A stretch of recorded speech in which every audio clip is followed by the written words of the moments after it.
30 सितंबर को चुनाव आयोग द्वारा एसआईआर प्रक्रिया के बाद जो फाइनल वोटर लिस्ट जारी की गई है, अब इसके 3 से 4 दिन बीत चुके हैं और जिस तरह से एक-एक कर इस वोटर लिस्ट की खामियां सामने आ रही हैं, बड़े पैमाने पर लोगों के नाम काटे जाने की बात सामने आ रही है और एक-एक घर में 247, 240, 250 लोगों के नाम सामने आ रहे हैं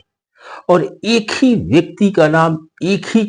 ही विधानसभा क्षेत्र में दो-दो जगह पाया जा रहा है। कई ऐसे व्यक्ति हैं जिनके नाम कई-कई जगह मतदाता सूचियों में शामिल किए गए हैं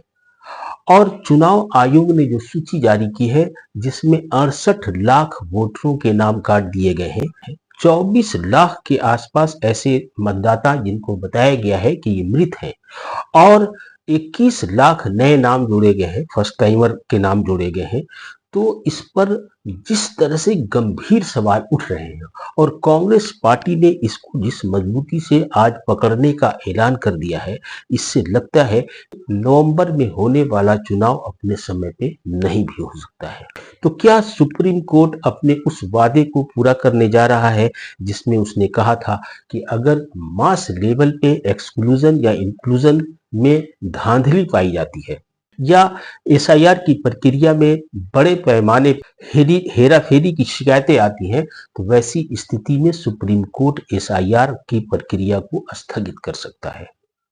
तो फिर इसका असर चुनाव पर क्या पड़ेगा? क्या चुनाव को टाला जा सकता है और क्या ऐसी सूरत में अगर चुनाव टले नहीं तो 2025 के जनवरी में जो फाइनल लिस्ट बनी थी उसी लिस्ट पर चुनाव होगा। आज हक की बात इरशादुल हक के साथ हम इन बिंदुओं पे चर्चा करेंगे। बिहार प्रदेश कांग्रेस पार्टी के 3 बड़े चेहरे राजेश राम जो बिहार प्रदेश के अध्यक्ष हैं, शकील अहमद खान जो नेता विरोधी दल है और मदन मोहन झा जो विधान परिषद में कांग्रेस के लीडर हैं, उन्होंने एक संयुक्त प्रेस कॉन्फ्रेंस की और इस प्रेस कॉन्फ्रेंस के जरिए सवालों के जो बौछार किए हैं तथ्यों के साथ, आंकड़ों के साथ, उससे ऐसा लगता है बिहार का चुनाव समय पे नहीं भी हो सकता है क्योंकि यह तय है कि यह मामला फिर से सुप्रीम कोर्ट में चला जाएगा। आगे बढ़ने से पहले इस प्रेस कॉन्फ्रेंस की कुछ महत्वपूर्ण बिंदुओं को आप भी सुन लीजिए। कई प्रमाण ऐसे आए हैं कि इसमें ज्यादा उम्र 70 वर्ष 65 वर्ष के एज वाले को भी इस फॉरम के माध्यम से नाम जोड़े गए हैं। इसलिए मैं सूची के मांग करता हूं और साथ साथ उम्र के साथ करता हूं। नए सूची में महिलाओं के कितने नाम कटे और कितने नाम जुड़े और उनको कटने का कारण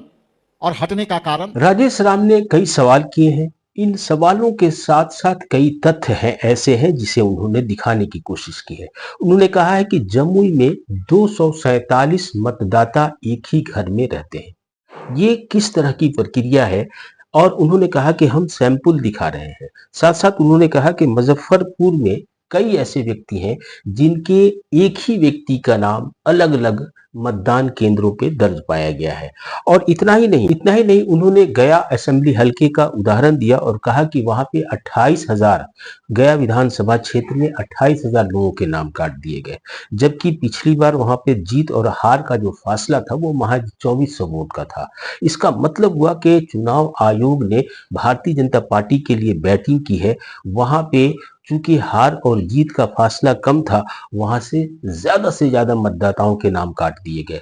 ताकि भारतीय जनता पार्टी के लिए एक सेफ जोन बनाया जा सके। उन्होंने कहा कि पूर्णिया में जीत और हार का फासला 24,000 के आसपास था और वहां पे 68,000 लोगों के नाम काटे गए। तो इससे जो संदेह पैदा होता है, इन संदेहों के आधार पर कई सवाल राजेश राम ने किए हैं। 2-3 उदाहरण भी उन्होंने बताया है, उन सवालों का जिक्र हम आगे करेंगे, लेकिन उन्होंने जो 2-3 और उदाहरण बताया है कि पटना में एक महिला जो ऑलरेडी मृत है, उसके 2-2 कंस्टिट्यूंसी में उसके नाम दर्ज है और अलग अलग एपिक नंबर से एक ही तस्वीर उस महिला की लगी है और दोनों जगह पे उसके नाम है। ठीक इसी तरह सुधांशु कुमार नाम का व्यक्ति है जो अलग अलग मतदान केंद्रों पर उसका नाम है,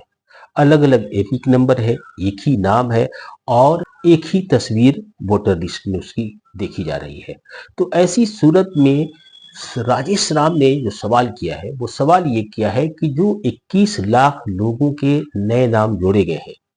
उनकी उम्र क्या है, ये हमें बताएं और उनके नाम क्या है। इससे ये पता चलेगा कि कहीं हेराफेरी तो नहीं की गई है। साथ ही साथ उन्होंने ये सवाल भी किया है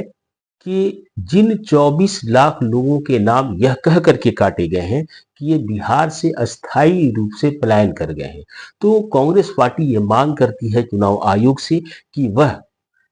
इन 24 लाख लोगों के नाम के साथ साथ वो लिस्ट हमें दिखाएं। साथ ही साथ कांग्रेस पार्टी ने यह भी मांग की है कि जिन 22 लाख लोगों के मृत घोषित कर दिया गया है उनकी सूची जारी की जाए ताकि हम पता कर सके कि वास्तव में ये लोग मृत भी हैं या जीवित हैं। तो इन कठिन सवालों को देख करके क्या आपको भी लगता है कि चुनाव आयोग इसका जवाब यूं ही दे देगा? पिछले 3 से 4 महीने से जो एसआईआर की प्रक्रिया चल रही है, इस प्रक्रिया से यह साबित होता है कि चुनाव आयोग किसी की नहीं सुनता। जब तक के सुप्रीम कोर्ट उसके सर पे हथौड़ा नहीं मारता। आपको याद होगा कि आधार कार्ड को इंक्लूड करने के मामले में सुप्रीम कोर्ट ने उसे राय दी थी, उसने उस राय की धज्जी उड़ा दी। लेकिन जब सुप्रीम कोर्ट ने हथौड़ा चलाया तब उसने उसको माना। ऐसी सूरत में अगर चुनाव आयोग इन सवालों के जवाब नहीं देता है तो यह निश्चित है कि यह मामला फिर से सुप्रीम कोर्ट में जाएगा। और आपको याद होगा कि सुप्रीम कोर्ट ने एसआईआर की प्रक्रिया पर सुनवाई के दौरान ये साफ साफ कहा था कि अगर हमें इस बात का एहसास होता है, हमें इस बात का साक्ष्य मिलता है कि बड़े पैमाने पर एक्सक्लूजन हुआ है, नामों को हटाया गया है मास लेवल पर, या नामों को जोड़ा गया है, या इस पूरी प्रक्रिया में कुछ हेराफेरी की गई है, तो हम इस आईआर की प्रक्रिया को पर रोक लगा सकते हैं। तो अब जिस तरह से कांग्रेस पार्टी ने अंतिम एसआईआर